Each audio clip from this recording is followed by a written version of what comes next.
The Grand Assembly Hall stretched 3 kilometers high, its crystalline walls alive with pulsing light.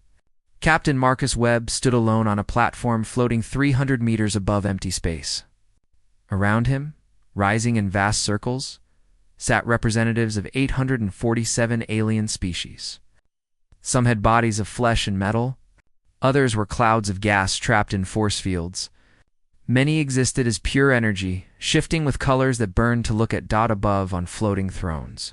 Sat the 12 arbiters who ruled the galactic sovereignty. The lead arbiter Vorath was massive, its body mixing features of mantis and dragon, covered in dark scales.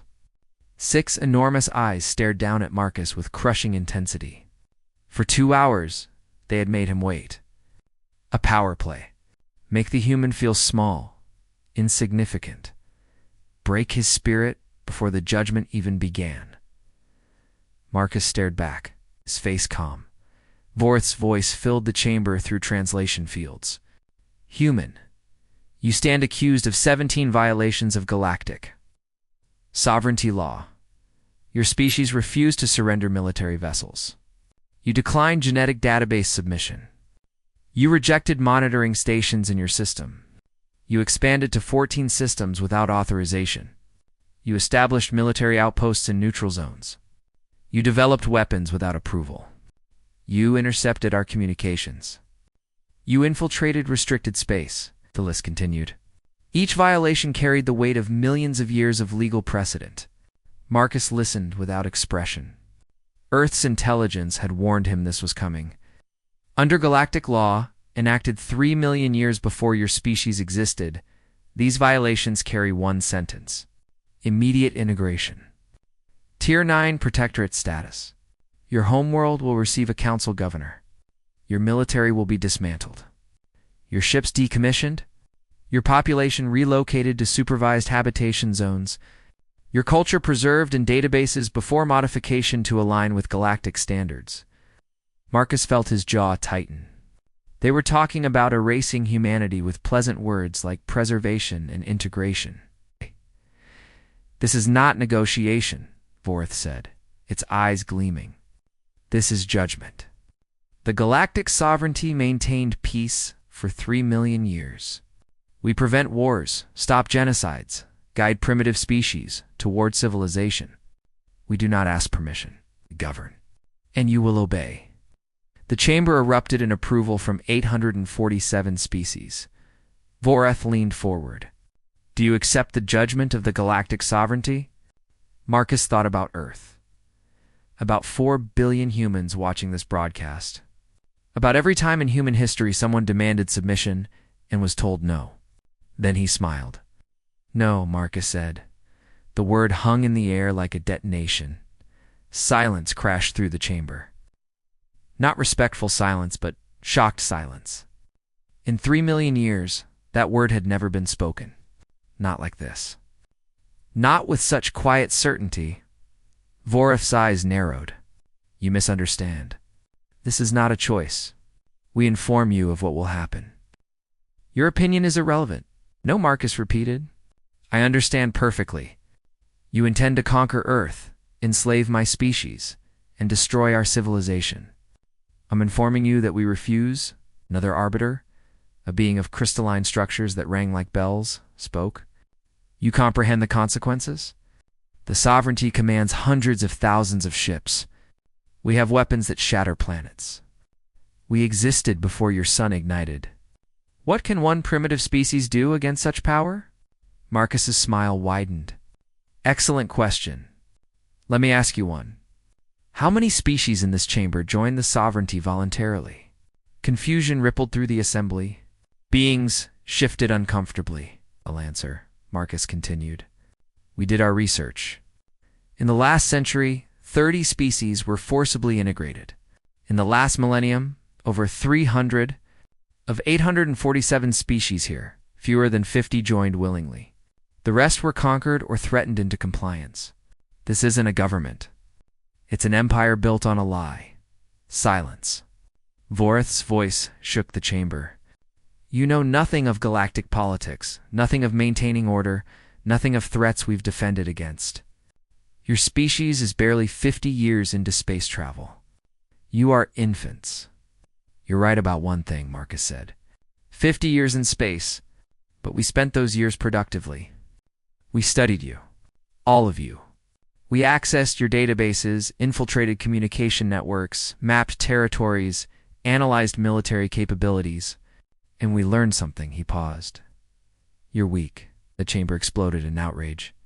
Vorath rose from its throne, massive form seeming to grow with rage. Weak. The sovereignty controls 1,000,000 star systems. Our fleets crushed empires that existed for millennia. Our technology is beyond your comprehension. You dare call us weak? Yes, Marcus said calmly. Your strength is a myth.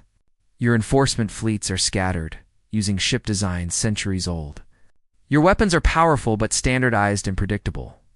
Your tactics haven't evolved in 1,000 years because you haven't faced real opposition. You've spent so long bullying primitives that you forgot what actual warfare looks like. He stepped forward. Humanity never forgot. We spent 10,000 years fighting each other. Every advancement came from necessity, from survival. We know war in ways you've forgotten. Now we have your technology, reverse-engineered and improved. We have your tactical data, stolen from your archives. We have agents in your systems. And we have something you lost, the will to fight for freedom. Vorath's voice dropped to something deadly. This is a declaration of war. What? Marcus nodded. Yes, it is. Then you've doomed your species. The sovereignty will mobilize every fleet, every weapon. Earth will be reduced to ash. Humanity will be exterminated as an example. You can try, Marcus said. But first, check your security systems. Vorath froze. Around the chamber, consoles lit up with alerts. Sovereignty guards moving to detain Marcus found their weapons offline. Defensive shields flickered and died. Communications went haywire. What have you done? Vorath demanded. Proved a point, Marcus replied. This facility, the most secure location in the galaxy, has been compromised. My people were inside your systems for months. Every defensive measure is now under our control. We could have killed everyone here. We didn't. It's not who we are. But make no mistake, we can reach you anywhere. If you come for Earth, you'll discover exactly how dangerous humans are when fighting for survival. He walked toward the platform's edge. A human shuttle rose up, bay doors opening. Captain Webb, Vorath called, voice now uncertain. If you leave, there is no going back. The sovereignty will hunt you. There will be war. Marcus paused, looking back. Then I guess we'll see who's really the strongest species in the galaxy. He stepped into his shuttle. As it powered away from the Grand Assembly Hall, Marcus sent an encrypted message to Earth containing 3 words. Begin Phase 2. Behind him. The galactic sovereignty scrambled to understand how their entire civilization had just been threatened by a species they had dismissed as primitive. 847 species began to realize that humanity was unlike anything the galaxy had encountered before. The war had begun. Admiral Helena Grant stood on the bridge of the EDS Defiant, humanity's first true warship built for galactic combat. Through the view screen, she could see 300 more human ships waiting in perfect formation. Hidden behind an asteroid field at the edge of sovereignty space, every vessel was dark, running on minimal power, invisible to conventional sensors. The sovereignty's response to Marcus Webb's defiance had arrived exactly as predicted. A message broadcast across every human colony: surrender Captain Webb and accept immediate integration, or Earth would be bombarded into extinction. The ultimatum came from Fleet Commander Tazreem of the Corvin Empire, leading a punitive fleet of 2,000 vessels. The message was clear. This wasn't just military action. It was meant to be a demonstration of overwhelming power. Helena's tactical officer, Lieutenant Foster, looked up from his console. Admiral Sovereignty Fleet, approaching our position. Distance, 2 million kilometers. They haven't detected us yet, good Helena said. Maintain radio silence. All ships stay dark until my signal. She studied the tactical display. 2,000 ships against 300. On paper, it looked like suicide. But paper didn't account for what humanity had learned in 50 years of careful observation. The Sovereignty fleet followed predictable patterns, used outdated sensor technology, and relied entirely on brute force tactics that hadn't changed in centuries. Humanity had studied every battle the Sovereignty fought in the last 100 years. Every tactical decision, every formation, every weakness, and they had prepared accordingly. Commander Tazreem is broadcasting, the communications officer reported. Put it through, Helena ordered. Tazreem's face appeared on screen. He was Corvin, a species known for military prowess. His features were angular, almost reptilian, with golden eyes that radiated confidence. Human vessels, this is your final warning. Power down your engines and prepare to be boarded. Resistance will result in immediate destruction. You have 1 hour to comply, Helena smiled. She opened a channel. Commander Tazreem, this is Admiral Helena Grant of the Earth Defense Coalition. I'm afraid we have a different plan. Tazreem's expression shifted to amusement. Admiral, your 300 primitive vessels face the might of the Sovereignty's 4th Fleet, 2,000 warships, each with firepower that could level your cities. I admire courage, but his is foolishness. Surrender now, and your crews will be treated as prisoners of war rather than criminals. Thank you for the offer, Helena replied. But we have a saying on Earth, never underestimate your enemy. She cut the transmission. All ships prepare for Operation Reveal. Execute on my mark. What Tazreem and his fleet didn't know was that the asteroid field they were entering wasn't natural. 6 months ago, human engineering teams had hollowed out every rock larger than 50 meters and converted them into weapons platforms. Missiles, railguns, and mining lasers, all controlled remotely and completely undetectable to Sovereignty sensors. The Sovereignty fleet entered the kill zone. Now, Mark, Helena said calmly. The asteroids opened fire. 300 points of light erupted simultaneously. Missiles streaked from hidden launchers. Railgun rounds, accelerated to a fraction of light speed, tore through Sovereignty shields. Mining lasers, designed to cut through solid rock, sliced into ship hulls. In 30 seconds, 600 Sovereignty vessels were crippled or destroyed. On the Sovereignty flagship, chaos erupted. Warning klaxons screamed. Officers shouted conflicting orders. Tazreem stared at his tactical display in disbelief as his fleet, one of the Sovereignty's most powerful, was being torn apart by an enemy he couldn't even see. Return fire, he roared. Target the asteroids. But the asteroids were too numerous, too scattered. For every platform the Sovereignty destroyed, 10 more kept firing. And then the human fleet decloaked. 300 ships appeared like ghosts materializing from the void. They didn't charge forward in formation like Sovereignty doctrine dictated. Instead, they split into dozens of smaller groups, attacking from multiple vectors simultaneously, constantly moving. Refusing to engage in the kind of static warfare the Sovereignty had perfected over millennia, Helena watched as her captains executed their plans with precision. Each human ship was commanded independently, captains making real-time decisions without waiting for orders from a central command. The Sovereignty, by contrast, required constant coordination. When Helena's electronic warfare teams jammed their communications, the enemy fleet began to fragment. Admiral, Tazreem's flagship is attempting to use their planet killer beam, Foster reported.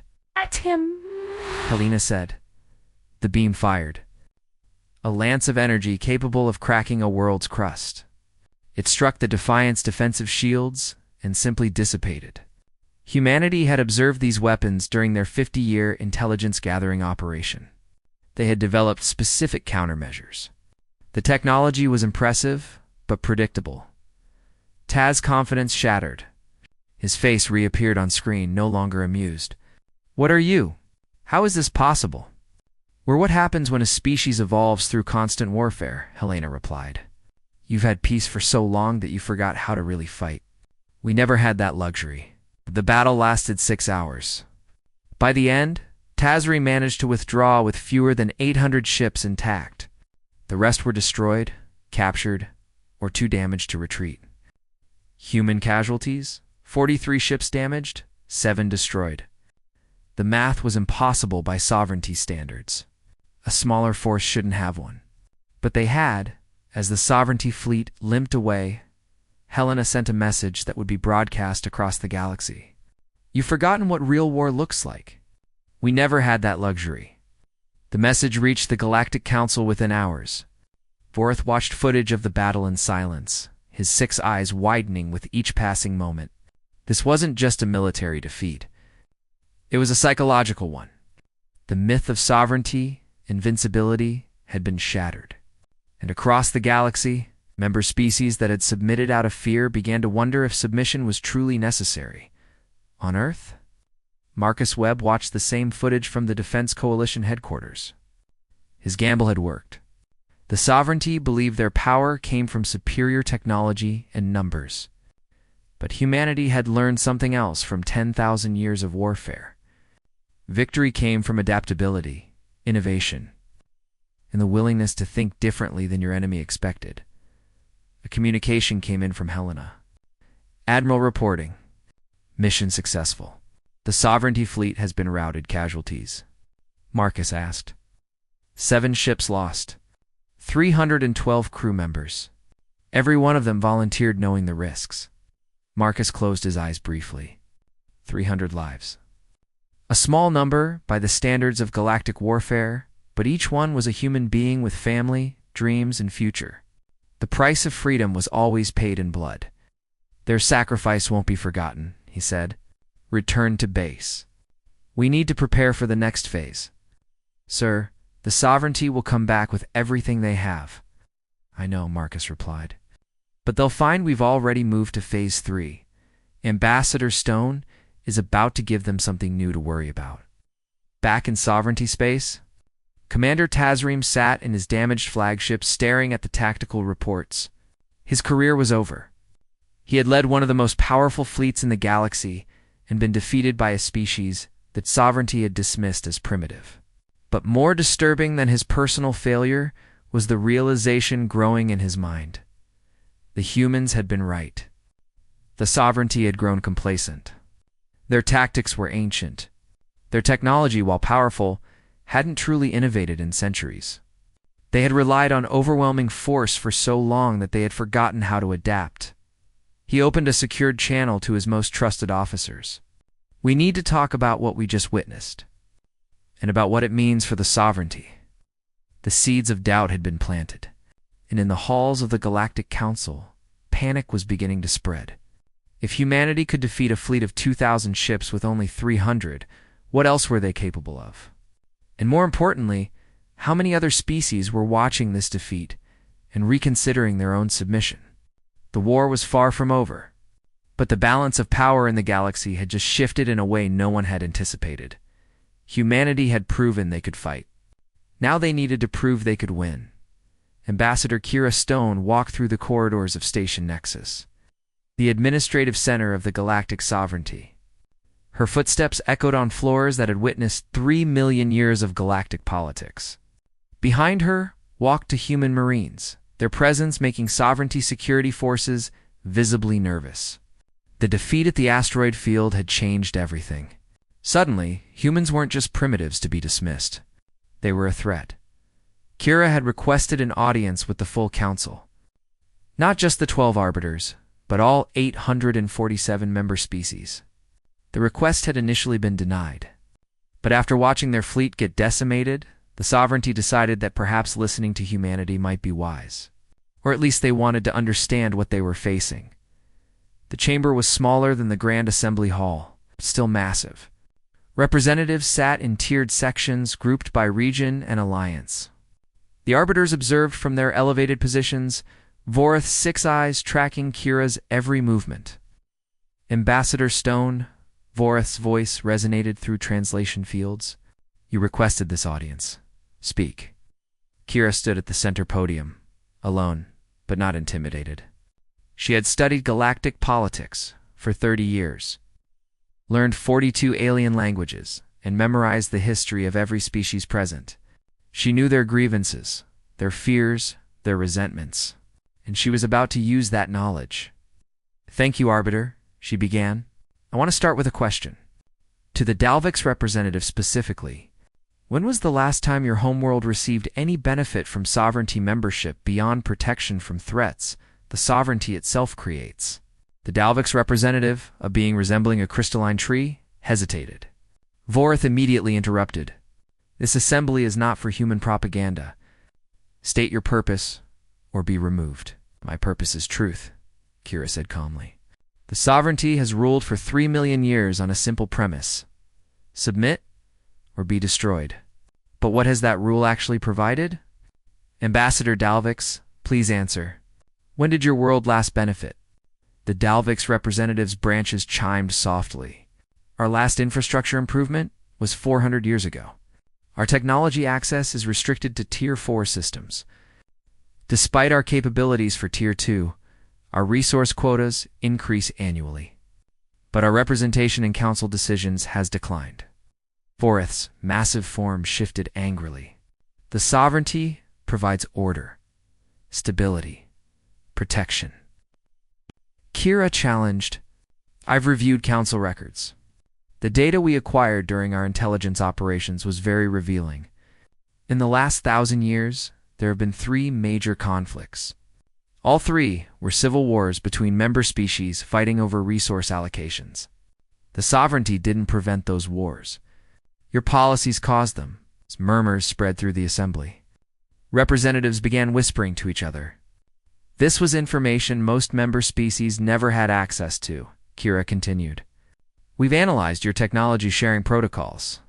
Core species like the Corvins, the Vestians, and the Arbiter Zone people have access to technology levels that are 50 to 100 years more advanced than what you provide to outer member species. You deliberately keep most of the galaxy dependent and weak. Not for their protection, for your control." "These accusations are baseless," another Arbiter interjected, a being of swirling energy. "The sovereignty has maintained peace." "You've maintained submission," Kira corrected. "There's a D. For ants, peace implies choice. What you've created is enforced obedience. And humanity is offering an alternative." This was the moment everything hinged on. Kira took a breath and made Earth's offer. "Any species that wishes to trade with humanity, establish mutual defense pacts, or simply exist outside sovereignty control is welcome to contact us. We're not interested in building an empire. We don't want to rule you. We're offering you something the sovereignty never has, a choice. Die." The chamber erupted. Some species shouted support. Others protested. The noise was deafening. Vorith rose from his throne, his voice booming above the chaos. "This is sedition. Ambassador Stone, you are inciting rebellion. Sovereignty law demands your immediate arrest." "Try it," Kira said simply. The 2 Marines behind her didn't move, but their readiness was clear. More importantly, everyone in the chamber had just watched human forces destroy a fleet of 2,000 ships. The threat of arrest suddenly seemed hollow, and then something unprecedented happened. The representative of the Hadron Collective stood. The Hadron were a mid-tier species, not powerful enough to be core members, but significant enough to have a sizable fleet. Their representative, a being named Vorin, spoke in a voice that carried across the chamber. "The Hadron Collective hereby withdraws from the galactic sovereignty effective immediately. We will pursue independent diplomatic relations with Earth and any other species who wish to join a true alliance of equals." Silence fell. For 10 seconds, no one moved. Then another species stood, the Talmar Federation, then the Orion Cluster Worlds, then the Breen Union. Within an hour, 12 species had formally announced their withdrawal from the sovereignty. Vorath watched his empire cracking in real time. His voice, when he spoke, carried barely controlled rage. "Any species that withdraws will be considered hostile. The sovereignty will respond with military force." "With what fleet?" Kira asked quietly. "Commander Tazrim's armada is still in repair. Your second fleet is on the other side of the galaxy. Your third fleet is tied up in the outer territories. You don't have the forces to suppress even one rebellious species right now, let alone 12. And everyone in this chamber knows it. Voreth's 6 eyes blazed with fury. But Kira was right. The sovereignty's military power, once seemingly infinite, was suddenly revealed as finite, overextended, vulnerable. Before Voreth could respond, Kira's communication device chimed. She glanced at it, and her expression shifted slightly. "Excuse me? I need to take this." She stepped aside and activated a private channel. A face appeared on her display. It was Ryloth, representative of the ancient Vestian archives. The Vestians were one of the oldest species in the galaxy, present at the sovereignty's founding. They rarely spoke in council sessions. "Ambassador Stone," Ryloth said, his ancient voice carrying weight. "I must speak with you privately. It concerns information about the sovereignty that you need to know. Information that explains why it exists, and why your actions, while noble, may have awakened something far more dangerous than you realize." Kira felt a chill. "What do you mean?" "Not here. Meet me at coordinates I'm sending to your device. Come alone. What I have to share will change everything you think you know about galactic history." The transmission ended. Kira looked at the coordinates. They led to a location deep in Vestian space, far from council oversight. This could be a trap. But Ryloth's tone carried genuine urgency, even fear. Back in the main chamber, chaos continued. Species argued. Some announced they were considering withdrawal. Others pledged loyalty to the sovereignty. Voreth attempted to restore order, but his authority was crumbling. The myth of invincibility was gone, and with it, the fear that had held 847 species in line. Kira made her decision. She returned to the podium and announced, "The session is ended. Member species have much to consider. Earth's offer stands. We await your responses." She walked out of the chamber with her Marines, leaving behind a council in turmoil. As she boarded her shuttle, she considered Ryloth's message. What could the Vestians know that would change everything? Hours later, Kira's shuttle approached Vestian space. She came alone as requested, though. Human warships waited at the edge of the system, ready to intervene if needed. She was brought to an ancient structure on the Vestian homeworld, a building that predated most galactic civilizations. Ryloth met her in a chamber filled with data crystals, older than human civilization. "Thank you for coming, Ambassador. What I'm about to show you is known to very few. The Arbiters know. A handful of the oldest species know, but most of the galaxy has forgotten." He activated a holographic display. Images appeared, showing battles from millions of years ago. But the enemy wasn't another galactic species. It was something else. Something that existed partially outside normal space, its form shifting and wrong. The sovereignty wasn't always tyrannical, Ryloth explained. It was created to fight an enemy called the Void Collective. 3 million years ago, they nearly conquered the galaxy. We barely survived. The sovereignty was formed from that desperate alliance. Its purpose was to keep the galaxy united, strong enough to resist if the Void ever returned. Kira stared at the images. But that was 3 million years ago. Surely that threat is gone. Ryloth's expression was grim. "We thought so. But 2 weeks ago, our deep space monitoring stations detected something. A signal, the same signature as the Void Collective." He paused. "They're coming back, Ambassador.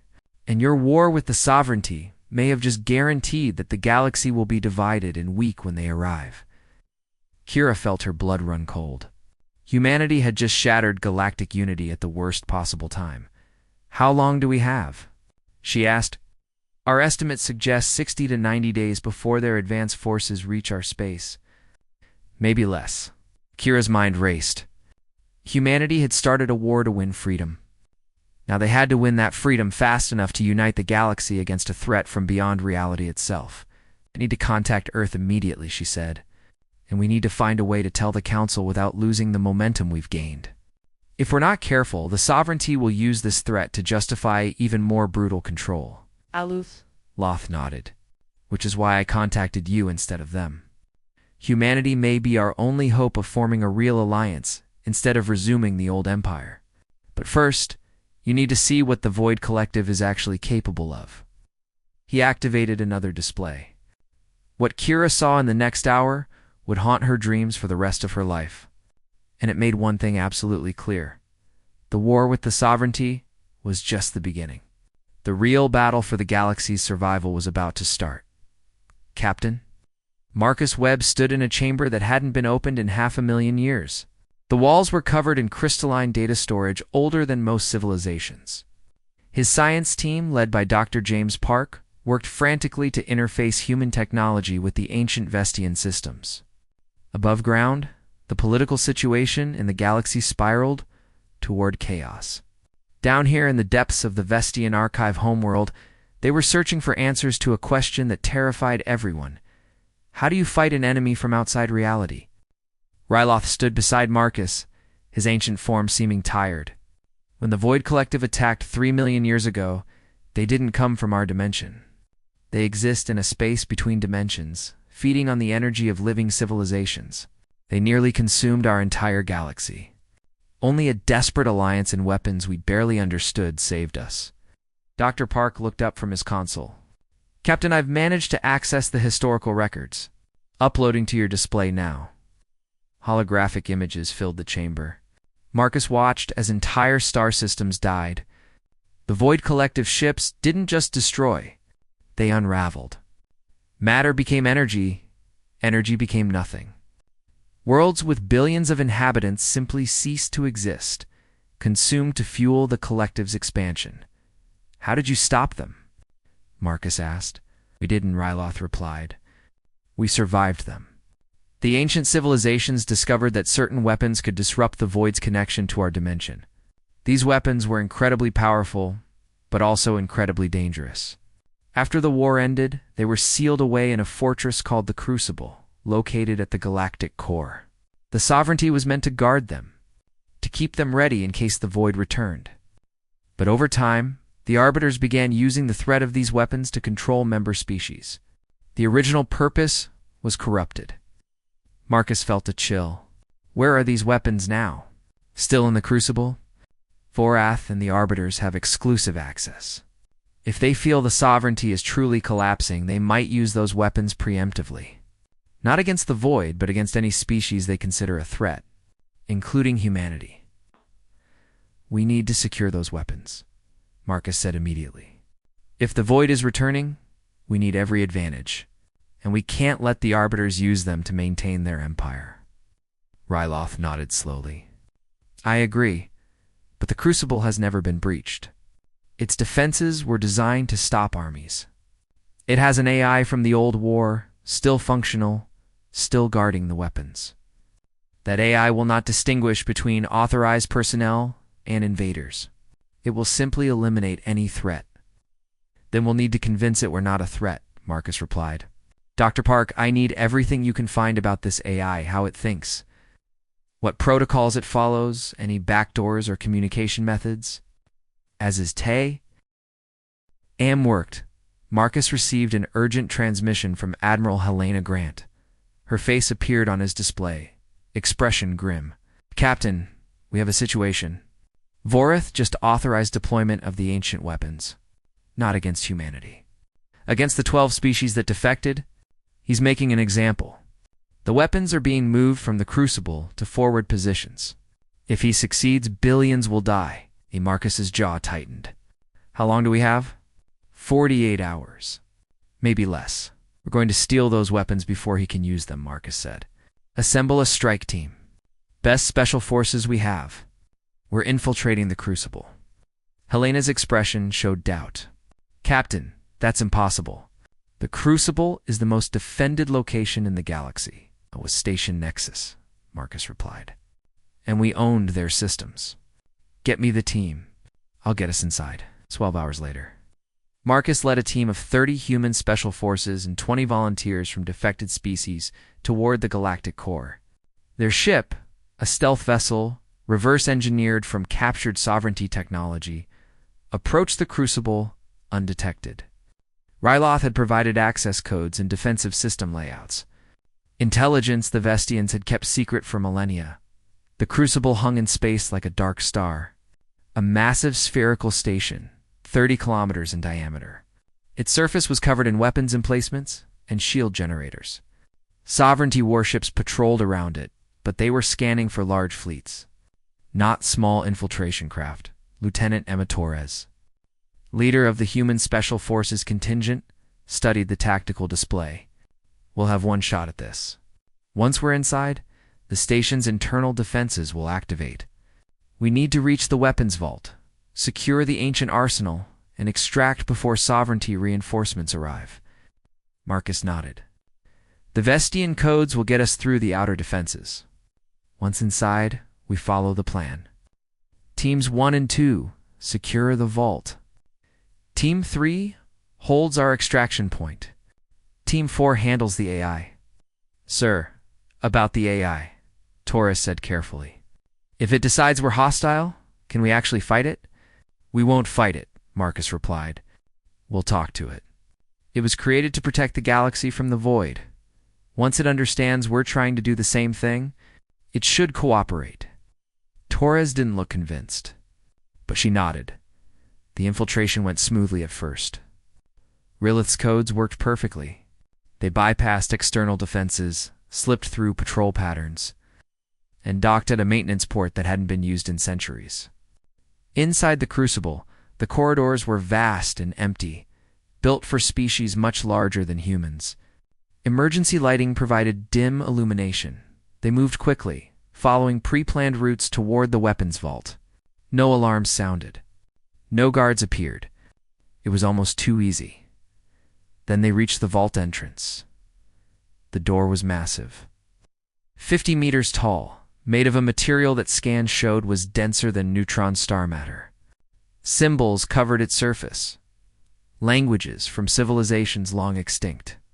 And above the door, a sensor array suddenly activated, bathing the team in scanning beams. A voice filled the corridor. Ancient, powerful, emotionless, unauthorized entities detected. State purpose, or be eliminated. Marcus stepped forward. I am Captain Marcus Webb of the human species. We're here to secure the ancient weapons to defend the galaxy against the returning Void Collective. Silence. Then, analyzing. Species. Human. Age, approximately 200,000 years. Technological level, Tier 2, rapidly advancing. Psychological profile, aggressive, innovative, resilient. Threat assessment. Purpose statement. Suspicious. The Galactic Sovereignty has exclusive authority over these weapons. You are intruders. The Galactic Sovereignty is corrupt, Marcus said. They've forgotten their original purpose. They plan to use these weapons not to defend the galaxy, but to maintain control through fear. We're here to prevent that. It's insufficient evidence. Defensive protocol activated. Warning klaxons erupted. Sections of the walls slid open, revealing weapon emplacements. Energy weapons charged with a rising whine. The team scattered, taking cover behind whatever they could find. Wait, Marcus shouted. You were created to protect the galaxy from the void. Check your sensors. They're returning. You know they are. And when they arrive, the galaxy is divided because the sovereignty has been more focused on control than defense. If you want to fulfill your original purpose, you need to let us help. The weapons held their charge but didn't fire. Explain. Marcus took a breath. The sovereignty was meant to keep the galaxy united against external threats. But over 3 million years, it became about power and domination. Species don't follow the sovereignty out of loyalty. They follow out of fear. That's not strength. That's weakness. When the void returns, half the galaxy will be too busy fighting the sovereignty to fight the real enemy. And your solution. A real alliance. Species working together because they choose to, not because they're forced. We're trying to build that. But we need these weapons to defend ourselves while we do it. Not to conquer. To protect. The AI was silent for a long moment. When it spoke again, its tone had changed slightly. I have monitored galactic affairs for 3 million years from this station. I have observed the sovereignty's degradation. I have witnessed their corruption of the original mission. I have detected the Void Collective's returning signatures. Your analysis is correct. The galaxy is unprepared. The weapons powered down. We'll grant you access to the ancient arsenal on one condition. These weapons will be held by a coalition, not by a single species or government. Any civilization willing to defend the galaxy will have representation in their use. Do you accept these terms? Yes, Marcus said immediately. That's exactly what we want. The massive vault door began to open. Inside, the weapons vault was enormous. Rows of devices, each one capable of destroying stars, collapsing dimensions, or unraveling the fabric of space itself. Some looked like ships. Others were incomprehensible geometric shapes that hurt to look at. And at the center of the vault, suspended in a stasis field, was something that looked like a sphere of contained darkness. That is the Void Anchor, the AI explained. It can seal breaches between dimensions. It was used to banish the Void Collective from our galaxy 3 million years ago. If they return, you will need it. Marcus stared at the arsenal. The power here could reshape the galaxy. Or destroy it. We'll protect these, he said quietly. Not as weapons of conquest. As tools of defense. Alarms suddenly erupted throughout the station. Warning, the AI announced. Sovereignty forces have detected the vault opening. Fleet Commander Tazrim's ships are en route. Arrival in 20 minutes. Marcus activated his comm. All teams, begin extraction. Take what we can carry. We're leaving. As his team worked frantically to secure the most critical weapons, Marcus realized they had just changed everything. The ancient weapons were no longer under sovereignty control. The balance of power in the galaxy had shifted again, but outside, approaching fast, was Tazrim's fleet, and behind it, somewhere in deep space. The Void Collective's advanced ships were getting closer. The real war was about to begin. And for the first time in 3 million years, the galaxy had a chance to fight it united, rather than divided. If they could survive the next 20 minutes, the galaxy held its breath. Outside the Crucible, Fleet Commander Tazrim's ships surrounded the ancient fortress, weapons charged and ready. Inside, Captain Marcus Webb and his team frantically loaded ancient weapons onto their extraction ships. And at the galaxy's edge, sensor arrays detected the impossible. Void Collective advanced ships were approaching. Arrival estimated at 72 hours. Ambassador. Kira Stone stood in the emergency broadcasting center on Station Nexus. She had commandeered every communication channel in the galaxy. Every screen, every holographic display, every translation field in sovereignty space suddenly showed her face. Citizens of the galaxy, she began, her voice carrying across 1 million star systems. For 3 million years, you have been living a lie. In the Crucible. Marcus received word that Kira had started her broadcast. Good. They needed time. And she was about to give it to them by revealing everything. Kira continued her address. The galactic sovereignty was created to defend against an enemy called the Void Collective. 3 million years ago, they nearly destroyed all life in this galaxy. The sovereignty was formed from a desperate alliance to fight them. But over time, that alliance became corrupt. The threat was forgotten. The weapons meant for defense became tools of control. And now, the Void Collective is returning. The enemy, our ancestors barely survived, is coming back. And we are divided, fighting each other instead of preparing for what's coming. Across the galaxy, beings watched in shock. The revelation spread like fire. The Void Collective. Ancient weapons. The sovereignty's corruption. Everything humanity had learned was now public knowledge.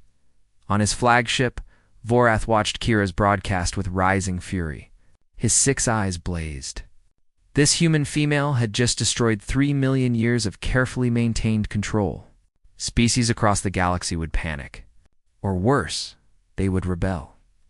But then Kira said something that made even Vorath pause.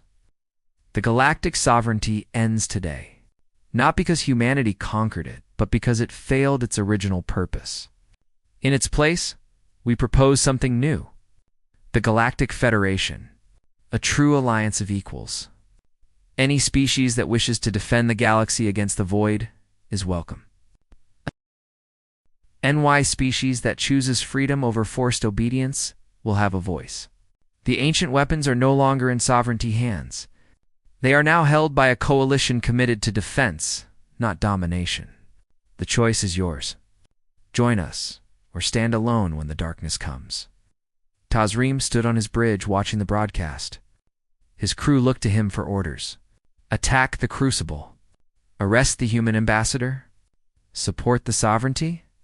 But Tazreem had been thinking about the battle at the asteroid field, about how badly the sovereignty had lost to a supposedly primitive species, about how the old ways had failed.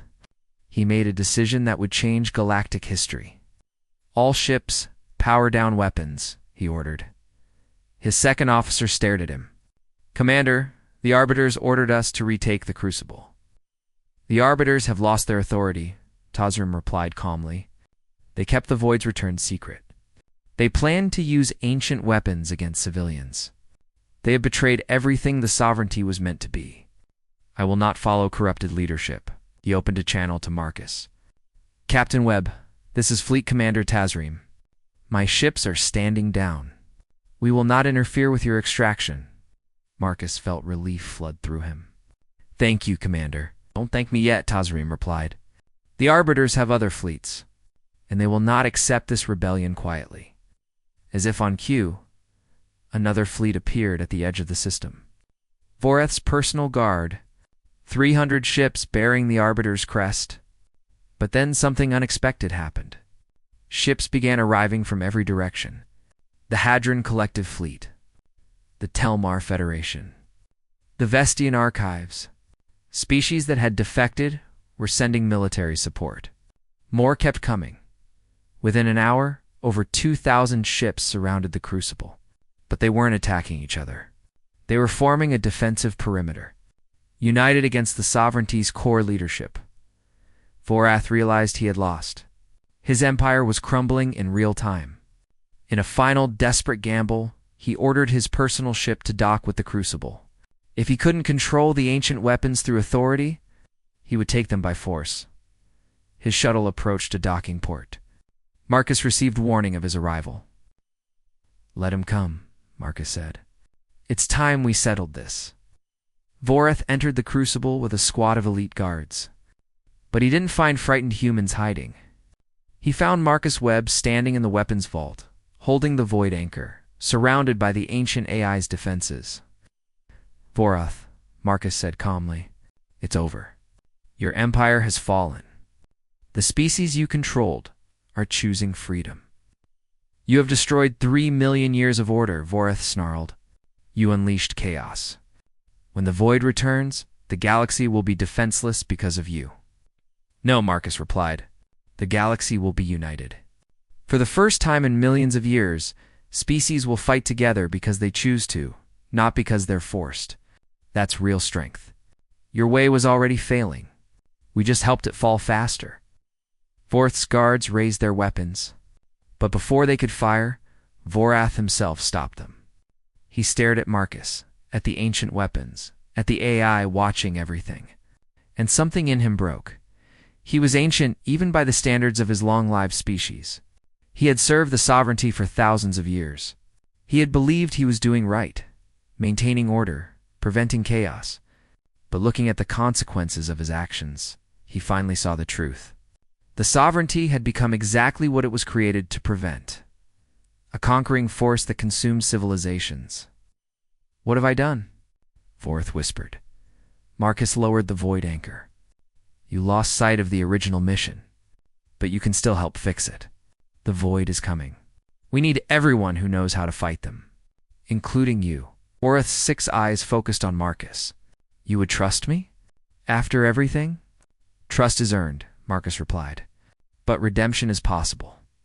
Help us build something better. Help us prepare the galaxy for what's coming. Not as a ruler, as an equal. Before Voreth could respond, alarms erupted throughout the Crucible. The AI's voice rang out.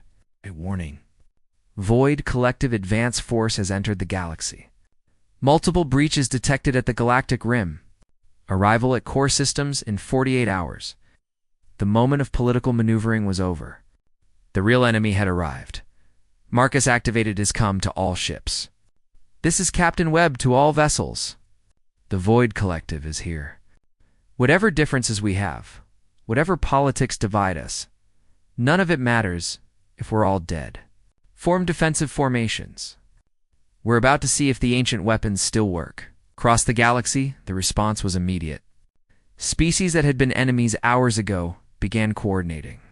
Human tactical doctrine merged with Corvan military strength, Vestian, ancient knowledge, and Hadron shield technology.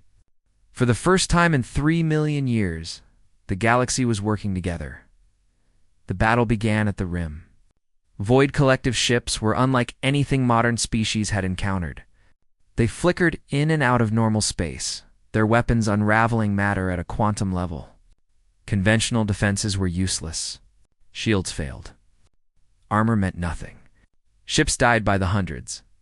Then the ancient weapons were deployed. The Void Anchor was activated, sealing dimensional breaches. Reality stabilized. The Void ships were forced to remain fully in normal space, and once they were trapped in this dimension, they could be fought. Marcus coordinated the battle from the Defiant, alongside Tazreem and Admiral Helena Grant. Human tactical analysis identified patterns in the Void's movements. Tazreem's forces executed strategies with precision. Helena's fleet demonstrated the adaptability that had won the asteroid field battle. The fight was brutal. Thousands of ships were lost. Entire defense fleets were annihilated. But the galaxy held, and slowly, the Void's advance was stopped. After 6 days of continuous combat, the Void Collective's main fleet withdrew. They hadn't been defeated, but they had been hurt. The galaxy had proven it could resist. 1 year later, the new Federation Assembly Hall opened. It was smaller than the old Sovereignty Chamber, designed to feel intimate rather than overwhelming. Marcus stood at the podium. It's no longer just a captain, but the first supreme. It's a commander of the Federation Defense Force. But it was a position with term limits and civilian oversight. Real democracy, not tyranny. Ambassador Kira Stone had become the Federation's first Secretary General. Dr. James Park established the Institute for Ancient Studies, ensuring knowledge benefited all species, and Voroth stood before the assembly. Stripped of his former power, but allowed to live, he gave testimony, admitting his mistakes, accepting responsibility. He was sentenced not to death but to service, spending the rest of his life repairing the damage the sovereignty had caused. Marcus addressed the assembly. "We're not naive. This won't be perfect. There will be conflicts, species that reject the Federation. But for the first time in millions of years, the choice is truly yours. No forced integration, no rule through fear. The galaxy will be governed by cooperation, and when threats come, we'll face them together." The assembly erupted in approval. 847 species, now truly allied, rather than enslaved. Later, Marcus stood on the observation deck of the new defense station orbiting Earth. Below, his homeworld turned peacefully, protected by defensive installations that were part of a galaxy-wide network. Human ships patrolled alongside Vestian vessels, Corvan cruisers, and Hadron destroyers. Lieutenant Emma Torres approached. Her shift partner, a Telmar officer who had fought beside humans at the Battle of the Rim, they were equals. "Comrades, friends, sir, do you think the Void will return?" Torres asked. Marcus nodded. "They will. But next time, we'll be ready. Not because we're forced to be, because we choose to be," communication officer interrupted. "Sir, we're receiving a transmission from outside the galaxy. It's from another civilization entirely." Marcus felt his pulse quicken. "Put it through." The message was simple, but profound. "We heard what happened in your galaxy. How a species called humanity broke an empire and forged a true alliance. We face a similar situation. Can you help us do the same?" Marcus looked at the message, then at Torres and her Telmar partner. He thought about everything humanity had accomplished. They had arrived in the galaxy as newcomers and changed everything. Not through conquest, but through refusing to accept tyranny. He smiled. Send a response. Tell them yes. Tell them we'll share what we've learned. Tell them that freedom is possible, but it has to be earned. And tell them that the galaxy is ready to help. Ow. The message was sent. As it traveled toward distant stars, Marcus realized that the mission was just beginning. The void would return. There would be new threats, new challenges, new conflicts. But for the first time in galactic history, the response would come from a united people, not a conquered empire. Humanity had declared war on tyranny and won. Now they would help others do the same. The age of forced submission was over. The age of cooperation had begun. And Earth, the small blue world that had once been threatened with extinction, stood as proof that even the smallest species could change. The galaxy, if they had the courage to say no to injustice. The war had ended. The real work of building a better galaxy was just beginning. And humanity, the species that spent 10,000 years fighting for survival, was finally at peace. Not because there were no more threats, but because they faced those threats alongside friends rather than under masters. The stars shone brighter that night, and across the galaxy, countless beings,